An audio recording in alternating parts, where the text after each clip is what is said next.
For the repair of the Alfa Laval EPC50 OP boards, the following procedures were necessary: replacement of various electronic components and general cleanup of the units.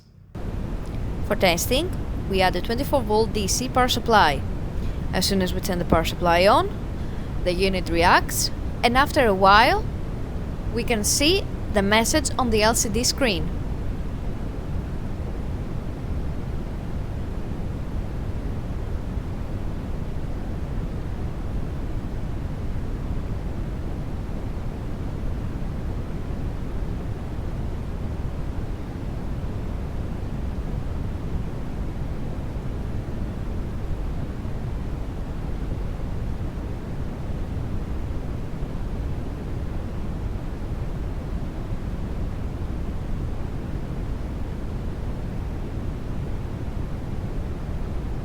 No further testing is possible due to lack of additional units. The same process is repeated for the second OP board.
It is now clear that both boards are operating successfully and are ready to be delivered to the customer.